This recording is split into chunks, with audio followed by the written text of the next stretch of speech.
Assalamualaikum warahmatullahi wabarakatuh. Hari ini Ibu akan membahas materi pertama di matematika wajib, yakni logika matematika. Pertama kali apa yang kalian bayangin kalau kalian dengerin kata logika? Pasti Agnesmo. Ya, jadi logika matematika juga ada di pembelajaran matematika. Ini adalah salah satu materi yang menurut Ibu gampang karena tidak ada hitung-hitungannya seperti yang kalian ingini. Jadi kalian kan pengennya seperti kayak ikan gak senang sama air. Jadi pengen belajar matematika anak IPA tapi tidak mau ngitung ya, seperti itulah. Jadi langsung aja kita ke bab logika matematika. Apa sih yang bakal kita pelajari di logika matematika? Nanti ada yang namanya pernyataan, ada kalimat terbuka, kalimat tertutup, konjungsi, disjungsi, biimplikasi, implikasi, terus inverse, converse, kontraposisi, terus modus ponen, modus tolen, terus silogisme, kuantor universal, kuantor eksistensial, dan masih banyak lagi. Nah, jadi materi yang pertama harus kita pelajari adalah tentang pernyataan. Cek di satu.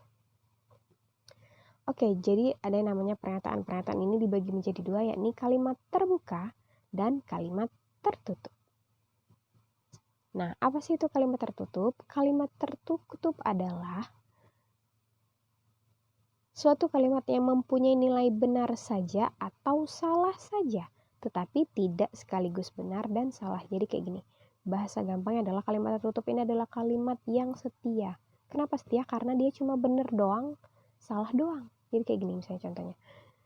Ayam berkaki dua. Udah.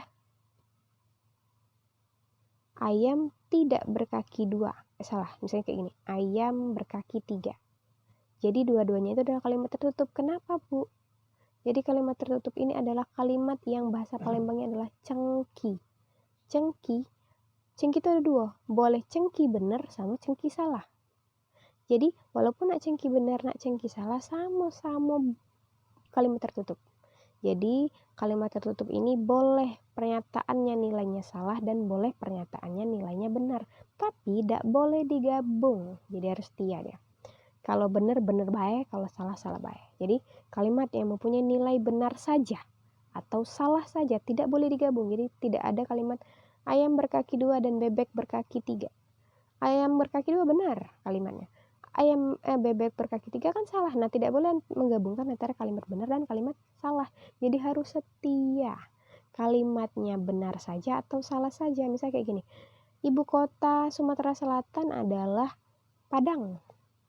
Kalimat tertutup bukan iya. Kenapa? Karena sudah cengki. Cengki apa? Cengki salahnya. Ibu kota Kalimantan Barat Pontianak. Benar atau salah? Benar. Jadi ibu kota Kalimantan Barat adalah Pontianak. Nah, itu kalimat tertutup atau tidak? Benar. Karena apa? Cengki. Cengki benarnya. Jadi sesuatu yang cengki benar atau cengki salahnya itu namanya kalimat tertutup. Jadi kalimat tertutup ini adalah kalimat yang pasti-pasti baik. Nah, lanjut kita ke kalimat terbuka. Kalau ada yang tertutup pasti ada yang terbuka.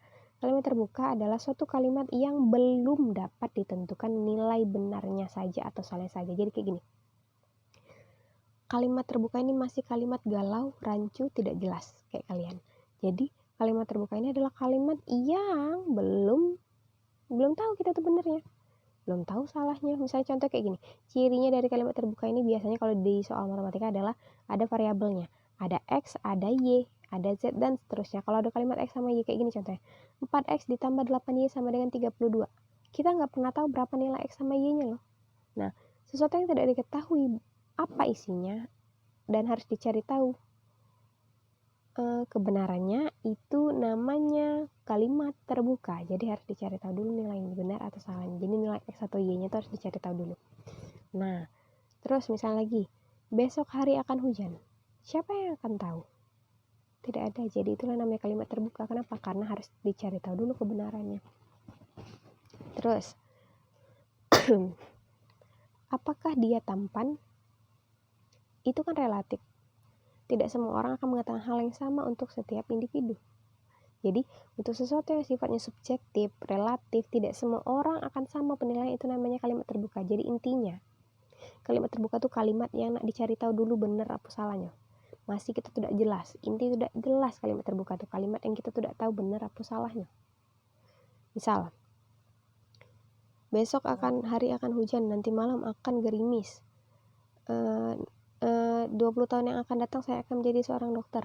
Kan itu sesuatu yang kita tidak tahu kebenarannya, apakah benar terjadi atau tidak. Nah, sesuatu yang belum diketahui kebenarannya, nilainya baik itu salah ataupun benar, itu namanya kalimat terbuka. Jadi mudah sekali bedain antara kalimat tertutup dan kalimat terbuka. Kalimat tertutup kalimat yang sudah cengki, terserah nak cengki benar atau cengki salah, tapi lah cengki. Tapi kalau kalimat terbuka, kalimat yang masih galau, udah jelas, masih nak dicari tahu hasilnya. Oke? Nah, ini ada contoh. Contoh, nyatakan kalimat berikut merupakan pernyataan kalimat terbuka atau bukan keduanya. 1 tahun terdiri dari 12 bulan. Menurut kalian jawabannya apa? Betul, karena apa? 1 tahun terdiri dari 12 bulan. Berarti ini kalimat tertutup. Kenapa kalimat tertutup? Karena cengki ya, Bu. Cengki benarnya. Oke, sekarang yang B. X ditambah 4 sama dengan 7. Menurut kalian ini kalimat terbuka atau tertutup? Terbuka. Kenapa? Karena ada X-nya, Bu, ada Y-nya. Kata Ibu tadi kalau X sama Y berarti yang tidak jelas. Nah, dicari tahu kan benarnya. Berarti itu namanya kalimat terbuka. Yang namanya terbuka masih milik khalayak umum. Jadi anyway sih, cara gampang mengimajinasikannya ya. Ini bahasa Ibu. Kalau kalimat tertutup sama kayak uang yang sudah punya pasangan. Misalnya dia seorang istri sudah punya suami. Tertutup pasti dia. Kenapa? Sudah pasti punya lakinya. Nah, kalau masih terbuka, berarti masih punya milik uang bersama kan, masih belum jelas siapa jodohnya. Nah, itulah. Jadi kalimat tertutup tuh berarti cewek yang sudah dapat jodohnya, kalimat terbuka tuh cewek yang belum dapat jodohnya. Berarti kalau kalimat yang sudah cewek yang sudah dapat jodohnya, lah pasti sudah ada. Nah, kalau cewek yang belum dapat jodohnya berarti kalimat terbuka karena masih banyak kemungkinan siapa yang bakal jadi jodohnya. Nah, itulah itu bedanya. Nah, terus yang C, berapa umurmu? Menurut kalian ini pernyataan atau tidak? Bukan, karena apa? Ini namanya pertanyaan bukan pernyataan. D. Suku kelima barisan 135 adalah 11. Benar atau tidak? Ini namanya barisan dan deret ya. 1, 3, 5. Lalu polanya berapa? Berarti tambah 2. 7, 9. Adalah 11. Salah berarti nih. Berarti D ini adalah nilainya salah. Tapi tetap ini namanya kalimat. Karena apa? Kalimat tertutup. Kenapa kalimat tertutup? Karena cengki salahnya. Harusnya kan jawabannya berapa? 9. Hari ini ada hari Kamis. Nah, kalau yang namanya sesuatu yang pasti kan lemak. Hari Senin, hari itu pasti cuma ada Senin, Selasa, Rabu, Kamis, Jumat, Sabtu. Ya, udah pasti hari-harinya tuh ada kayak itu. Nah, jadi sudah pasti sudah tahu benar atau salahnya. Jadi kemungkinan ini adalah kalimat tertutup. Jadi hari apapun pasti masih mudah itu nebaknya. Coklat adalah makanan enak. Coba, menurut kalian ini relatif? Ini menurut Ibu relatif. Karena apa? Tidak seluruh orang menyukai coklat. Tidak seluruh orang menganggap bahwa coklat itu adalah makanan yang enak. Iya. Itu adalah subjektif. Kalau subjektif, kata Ibu sesuatu yang harus masih tidak jelas, masih harus dicari tahu, berarti namanya kalimat terbuka. Oke, kita lihat cek jawabannya benar atau tidak. Oke, cek. Ini memang ya, memang.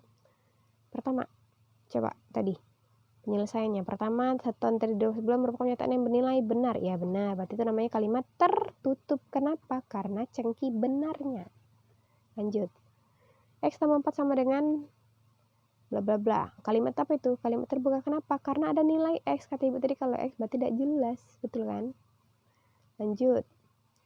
Berapa umurmu? Nah, ini kenapa? Bukan merupakan pernyataan maupun kalimat. Karena dia ini bersifatnya pertanyaan bukan pernyataan. D. Suku kelima 135 ada 11 merupakan pernyataan yang bernilai salah. Benar, karena nilai tadi berapa? 9. Tapi, walaupun dia ini salah nilainya, tapi tetap kalimat tertutup. Kenapa? Karena cengki salahnya. Lanjut. Hari ini adalah hari Kamis, merupakan pernyataan karena dengan mudah dapat ditentukan apakah hari ini hari Kamis atau bukan. Benar. Ini paling gampang nih. Sama kayak bulan juga. Kan udah pasti dari Januari sampai Desember. Kayak gitu. Lanjut. Coklat adalah makanan yang enak. Nah, ini kalimat terbuka. Kenapa? Kata Ibu kan kalau kalimat terbuka masih nak cari tahu kan. Nah, karena kata enak itu sifatnya subjektif. Jadi tidak seluruh orang pasti bakalan relatif, tergantung orang masing-masing. Nah, jadi itu tadi penjelasan tentang pernyataan. Next, kita ke negasi. Negasi atau ingkaran. Jadi negasi atau ingkaran ini sebenarnya sama kayak kalimat kalau kalian berjanji pasti akan mengingkari. Nah, itu. Jadi ingkaran itu berarti menolak, tidak melakukannya. Jadi kalau kalimat negasi itu sama aja kayak negatif. Berarti cirinya ada kalimat tidak dan bukan. Nah, jadi cara gampangnya tuh ingetin kalau namanya negasi itu berarti ingkaran. Apa sih ingkaran? Nama kerennya. Negasi itu melawan. Kalau intinya kalau dia benar jadi salah, salah jadi benar. Oke, kita lihat dari sini ya. Negasi dari pernyataan adalah suatu pernyataan baru yang diperoleh dari pernyataan semula sedemikian sehingga bernilai benar jika pernyataan semula salah dan nilainya salah jika pernyataan semulanya benar. Bahasa gampangnya kayak ini. Kalau dia disediakannya kalimat yang benar berarti disalahkan. Kalau kalimatnya salah dibenarkan. Nah, itulah. Jadi intinya dilawan. Lawannya, musuhnya. Okay. Nah, notasi dari kalimat negasi itu biasanya ditulis kayak tanda air kayak gitu ya. P. Jadi P itu tergantung. P itu sama kayak premis biasanya. Ibu biasanya kalau bacanya min P. Jadi ciri-ciri dari kata-kata kayak gini tuh berarti namanya negasi ya guys. Oke, sekarang contoh. Tuliskan negasi dari pernyataan-pernyataan berikut. Nah, ibu kasih tips juga kalau do negasi atau ingkaran itu cirinya pasti kalimatnya ada kalimat tidak, bukan, bukanlah, tidaklah. Nah, itu. Jadi itu kalimat ciri-ciri dari kalimat negasi. Jadi kemungkinan besar kalau kalian mau bingung nih bu kayak mana cara bedain negasi. Nah, itu sudah cirinya kalau ada kalimat bukan sama tidak, iyalah berarti. Oke, sekarang contoh tuliskan negasi dari pernyataan-pernyataan berikut. Pertama, A. 2 bilangan prima. Coba menurut kalian apa negasinya? Ya, jelas. Apa jadi jawabannya? 2 bukan bilangan prima. Gampang sekali, tinggal tambahin bukan doang. B. 2 ditambah 3 sama dengan 5. Berarti tambahin apa? Tidak. 2 tambah 3 tidak sama dengan 5. Nah ya, tidak sama dengan ya. Lanjut, Ani lapar. Ya ampun, gampang banget. Jadi Ani apa? Ani tidak lapar. Gampang banget. Ani lulus ujian. Ani lulus ujian, ya Allah. Ini kayak anak SD juga pasti bisa nih. Ani tidak lulus ujian. Nah, jadi gampang itu. Jadi materi logika matematika ini menurut ibu gampang sama kayak pelajaran bahasa Indonesia.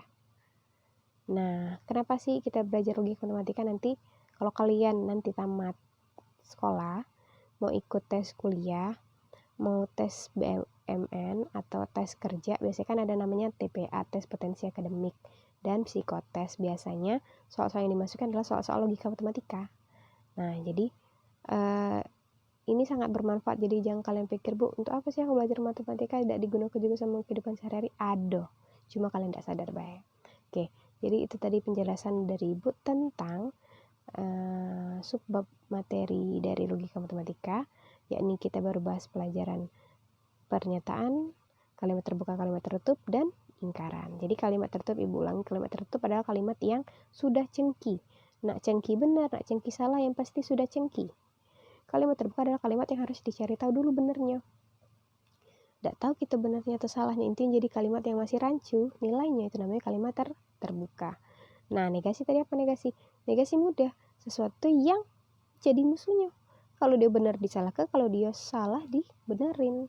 Jadi cirinya ada kalimat apa? Tidak sama bukan. Oke. Jadi itu saja untuk pelajaran yang pertama tentang pernyataan dan negasi.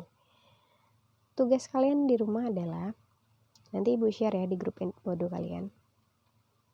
Pertama, buatlah 5 contoh kalimat terbuka. Buat sendiri wajib, tidak boleh melihat Google dan contekan. Ya. Ibu tidak segan-segan akan memberi nilai kecil kalau kalian ketahuan contekan, karena hasil kalian itu ibu cek satu-satu. 2. Buatlah 5 contoh kalimat tertutup. Buat sendiri, tidak boleh Google. Buat karya sendiri, karena ini mudah, gampang banget. Terus, ketiga, buatlah 5 contoh kalimat negasi. Oke. Jadi nanti kalau ibu kasih tugas, bukan masalah siapa yang paling cepat, tapi siapa yang paling benar. Kerjain sendiri-sendiri biar otaknya berjalan. Walaupun daring, otak kalian tetap jalan, ya. Jangan cuma sekadar menggugurkan kewajiban. Oke? Jadi kerjain sendiri-sendiri, jangan buka Google, dan pastikan jangan mencontek. Kalau besar karena hasil sendiri itu akan jauh lebih memuaskan dibandingkan hasil besar menyontek punya orang lain, apalagi nilai kecil hasil mencontek orang lain. Oke? Jadi, selamat mengerjakan. See you. Assalamualaikum warahmatullahi wabarakatuh.